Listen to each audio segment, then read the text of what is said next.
Start. Class 6. Good morning all of you. इसमें समानता जानो. I study class 6. हमारी यह धरती लगभग 5 अरब साल पुरानी है. 2-3 अरब साल तक इस धरती पर किसी प्रकार के जीव जंतु नहीं थे. फिर करोड़ों साल तक केवल जानवरों और वनस्पतियों का ही इस धरती पर राज्य रहा. आदमी ने इस धरती पर कोई 5 लाख साल पहले जन्म लिया. धीरे धीरे उसका विकास हुआ. कोई 10,000 साल पहले आदमी ने गांवों को बसाना शुरू किया. वह खेती करने लगा. वह पत्थरों के औजारों का इस्तेमाल करता था. फिर उसने तांबे और कांसे के भी औजार बनाए. प्रागैतिहासिक मानव ने सबसे पहले चित्रों के जरिए अपने भाव व्यक्त किए, जैसे पशुओं, पक्षियों, आदमियों आदि के चित्र. इन चित्र संकेतों के बाद में भाव संकेत अस्तित्व में आए, जैसे एक छोटे वृक्ष. स्टॉप 9.5 क्लैपिंग करिए सर. वॉल्यूम तेज, वॉल्यूम. लगता है दिव्या के शरीर में रक्त की कमी हो गई है. जांच कराकर देखते हैं. यह कहकर उन्होंने दिव्या को रक्त की जांच के लिए पास के एक कमरे में भेज दिया. वह अनिल की अपनी जान पहचान की एक डॉक्टर दीदी दिखाई दी. डॉक्टर दीदी ने कहा, कब अनिल कैसे आना हुआ? अनिल ने बताया, डॉक्टर दीदी दिव्या को खून की जांच के लिए आपके पास भेजा है. इतना सुनते ही डॉक्टर दीदी ने दिव्या की उंगली से रक्त की कुछ बूंद एक छोटे सी शीशे में डाल दी और स्लाइड पर लगा दी. फिर अनिल से बोली, अनिल तुम कल अस्पताल में रिपोर्ट ले जाना. अगले दिन अस्पताल पहुंचकर अनिल ने डॉक्टर दीदी के कमरे में दरवाजे पर दस्तक दी. भीतर से आवाज आई, आ जाओ अनिल. अनिल ने कमरे में प्रवेश किया. स्टॉप. देखो स्पीड तो अच्छी है, तुम्हारी भी स्पीड अच्छी थी, समर की भी स्पीड अच्छी है ना. लेकिन जो चीज देखना चाह रही हूँ वो चीज मिलेगा, फिर मैं 10/10 दूंगी. ठीक है, सिर्फ स्पीड ही नहीं होता है, सुनने वाले को इतना इंटरेस्ट आए, इतना मजा आए कि अरे वाह कितना बढ़िया पढ़ रहा है, सुनते जाओ, है ना. थोड़ा सा आप लोग को इस चीज पर फोकस करना है. स्पीड तो आपकी अच्छी है ही, इस चीज पर फोकस करना है. अभी मैं देख रही हूँ, जज कर रही हूँ. 9.5 क्लैपिंग करिए sir.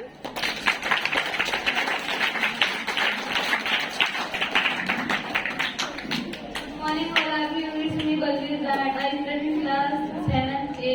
I am going to read Hindi chapter 1. Anil ने कमरे में प्रवेश किया तो पाया डॉक्टर दीदी सूक्ष्मदर्शी द्वारा एक स्लाइड की जांच कर रही थी. दीदी के इशारे से वह पास रखी एक कुर्सी पर बैठ गया. स्लाइड की जांच पूरी होने पर डॉक्टर दीदी ने साबुन से हाथ धोया और तौलिए से पूछती हुई बोली, अनिल दिव्या को एनीमिया है, चिंता की बात नहीं है, कुछ दिन दवा लगी तो ठीक हो जाएगी. अनिल के मन में जिज्ञासा हुई. वह बोला, दीदी एक सवाल पूछूं? हाँ क्यों नहीं. डॉक्टर दीदी ने कहा, एनीमिया से आपका क्या मतलब है? दीदी ने उसने पूछा, यह जानने के लिए तुम्हें रक्त के बारे में जानना होगा. डॉक्टर दीदी ने कहा. फिर बोली, अनिल देखने में रक्त लाल दाग के समान दिखते हैं, किंतु इधर सूक्ष्मदर्शी द्वारा देखते हैं तो यह बागमती के पिटारे से कम है. मोटे तौर पर इसके 2 भाग होते हैं. एक भाग वह जो तरल है जिसे हम प्लाज्मा कहते हैं. स्टॉप. नो डाउट आप सब लोग अच्छे हो, वेरी गुड. 10/10 ही है, लेकिन मैं 9.5 दे रही हूँ. ठीक है, क्योंकि मैं कुछ ढूंढ रही हूँ, जब मिलेगा जब बताऊंगी आपको. 9.5.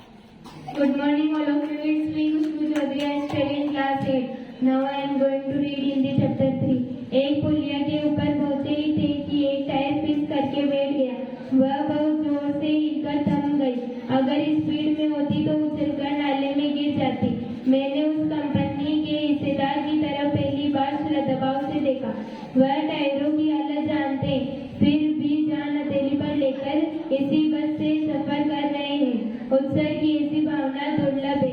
सोचा, इस आदमी के साहस और बलिदान भावना का सही उपयोग नहीं हो रहा है. इसे तो किसी क्रांतिकारी आंदोलन का नेता होना चाहिए.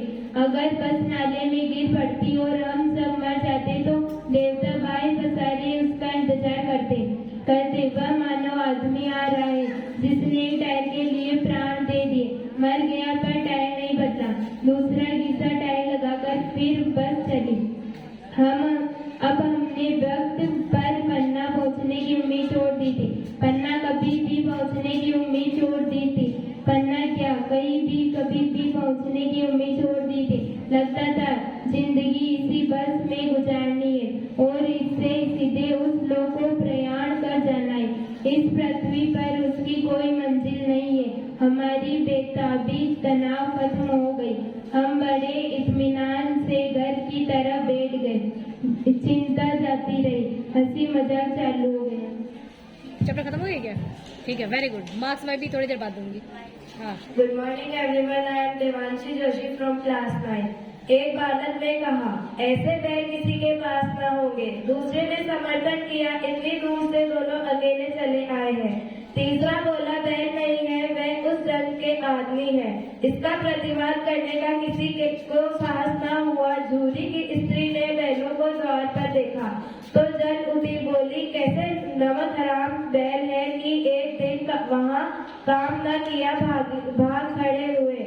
झूरी अपने बैलों पर यह आक्षेप न सुन सका। नमक हराम क्यों है? चारा दाना न दिया होगा तो क्या करते? स्त्री ने रोब के साथ कहा, बस तुम ही तो बैलों को खिलाना चाहते हो और तो सभी पानी पिला पिला कर रखते हैं। झूरी ने चिढ़ाया, चारा मिलता तो क्यों भागते? स्त्री चिड़ी, भागी इसलिए कि वह लोग तुम जैसे बुद्धुओं की तरह बैलों को सहलाते नहीं, खिलाते हैं तो रगड़कर जोतते भी हैं। ये दोनों ठहरे कामचोर भाग निकले। अब देखूं कहाँ से खली और चोकर मिलती है। सूखे भूसे के सिवा कुछ न दूंगी, खाए चाहे मरे। वही हुआ, मजदूर को कड़ी ताकीद कर दी गई कि बैलों को खाली सूखा भूसा दिया जाए। Stop stop. दोनों ही गर्ल्स के 10/10 क्लैपिंग करिए सर। बॉयज तुम लोग बताओ, कितनी रोटी खाते हो? कितने खाते हो समीर? 2 रोटी। कितने खाते हो पारी? रोटी कितनी खाते हो? मान लो एक बार अभी तुम्हारे को भूख लगी हो, कितनी रोटी खाओगे? एक ही खाओगे? जोर से भूख लगी, एक ही रोटी खाओगे? अभी लंच में कितनी रोटी खाओगे? 2 खाओगे ना? 2 खाओगे। कितनी खाओगे खुशबू? हाँ, 1 खाओगी। और तुम कितनी खाओगे? हाँ, 2। देखो, बराबर रोटी खा रहे हैं या कम रोटी खा रहे हैं, फिर भी इनकी आवाज तो तेज है। आप लोग की आवाज कहाँ चली जाती है? और अभी यदि यहाँ पर मतलब शोर मचाने की अगर कंपटीशन हो जाए, कहाँ से आवाज आ जाती है? इतनी एनर्जी कहाँ से आती है? उसी विल एनर्जी से है ना। एनर्जी सारी पावर अपनी कहाँ दिखानी है? यहाँ है ना। परफॉर्मेंस जब हो तो आवाज। आप लोग खुद बताओ, आपको 3 बॉयज की आवाज ज्यादा दमदार लग रही थी या 2 गर्ल्स की? आवाज ज्यादा अच्छी आ रही थी ना? हाँ हाँ, 2 बॉयज की अच्छी लग रही।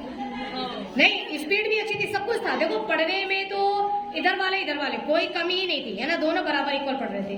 लेकिन एक अभी आप लोग को भी थोड़ा सा और इम्प्रूव करना है। आवाज साउंड तो अच्छी थी, है ना, लेकिन पढ़ने में किस लाइन को कैसे पढ़ना है, ठीक है।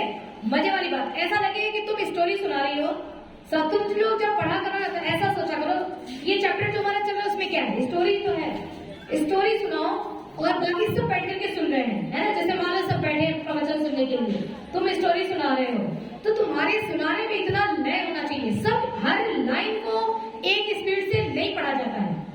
मैं बोल रही हूँ जो चीजें, उसमें कहीं रुक रही हूँ, कहीं अलग जा रहा है, ठीक है। ऐसा नहीं है कि मैं एक चीज को बात कर रही हूँ तो एक ही स्पीड से तुमको ऐसे पढ़ना चाहिए, तुम ऐसे नहीं पढ़ोगे तो ऐसे बोलती हूँ क्या? नहीं, बातें कैसे लोग करते हैं, जिस स्टाइल में बात करते हैं ना, उसी स्टाइल में ये स्टोरी भी सुनानी आती है, ठीक है। नेक्स्ट टाइम आप लोग स्टोरी ऐसे सुनाना कि सुनने वाले को बहुत मजा आए, एकदम तो सुनता ही जाए, ऐसा लगे कि स्टोरी खत्म होनी चाहिए, सुनते जाओ, है ना, मजा आना चाहिए। थोड़ी सी यही चीज इंप्रूव करना है जिनको आता है, ठीक है। 1-2 बच्चे हैं कोई ऐसा जो बहुत अच्छा पढ़ते हैं, छोटी क्लासेस में भी है, वो ऐसे सुनाते हैं ना कि लगेगा हाँ नहीं सुनो बहुत अच्छा लगता है मुझे उनके सुनने में। तो थोड़ा सा स्टोरी टाइम में ऐसा नहीं लगे कि हम रीडिंग कर रहे हैं, ऐसा लगे हमको मजा आ रहा है, मजे से सुना रहे हैं, ठीक है। कंपटीशन सोच कर क्या होगे, मार्क्स लेना है तो नहीं पढ़ पाओगे, क्योंकि दिमाग उस पे रहेगा ना कि मार्क्स पे, और नहीं तो मजे से आराम से पढ़ो, एंजॉय करो, ठीक है। चलिए हो गया डन, काउंट करो मार्क्स।